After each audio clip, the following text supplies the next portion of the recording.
Dobar dan, dragi moji. Evo nastavljamo sa ovim temama flerta i nadalje kombinacija, šema. Ne znam da li imate takvih iskustava. Pisat ćete mi vi dole u komentarima. Ali ja sam te neke šeme, kombinacije podelila u neke 4 kategorije prema neka 4 kriterijuma.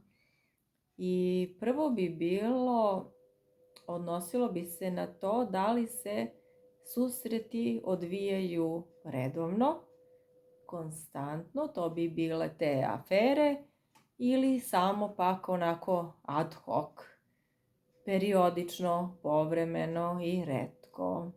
Reći ću vam na kraju koje su zapravo najuzbudljivije i šta doprinosi uzbuđenju. Druga neka moja podela, da li se odvija sa istim partnerom ili partnerkom ili se oni menjaju. Imate ljude koji jednostavno često idu dalje i često menjaju i to im predstavlja neko uzbuđenje. Isti partner im nije jednostavno motivišuć. Situaciono, veoma jedna zanimljiva podela. Da li se kombinacija ili šema dešava samo virtualno?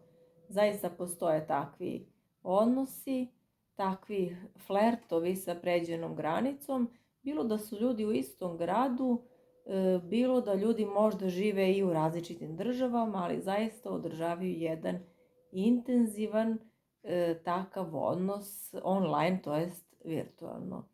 Postoje ljudi koji održavaju odnos samo na poslu, ljudi koji samo na putovanjima, ili oni, znate već kako se snalaze, priroda, automobili, stanovi, hoteli, ne znam šta već sve tu spada. Po meni jedna onako 4. podela koju ja negde pravim je po kvalitetu. Da li odnos podrazumeva samo puki intimni odnos, fizički kontakt, povremeni ili stalni, redovni, ili tu postoje i drugi neki nivoi, što bi se reklo neki dublji odnos, dublja povezanost, susreti koji nisu vezani samo za intimne odnose i koji samim time dodaju na kvalitetu, ako uopšte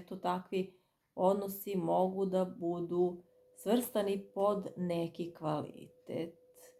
I moje je mišljenje da su najuzbudljiviji, evo obećala sam da ću vam reći koji su najuzbudljiviji odnosi i šeme, oni gde ima najviše prepreka, gde najviše moraju da se kriju, gde postoji mnogo planiranja, uklapanja, mnogo truda da bi do susreta došlo. Sad na svima nama je da se opredelimo da li nam to odgovara ili ne, ili možda postoje i neki periodi života kada takvim stvarima možemo da se prepustimo, naravno uvek svesni posledica, jer svaka naša akcija ima posledica. Pišite mi, volim da čitam vaše komentare, da smo u interakciji. Pozdrav!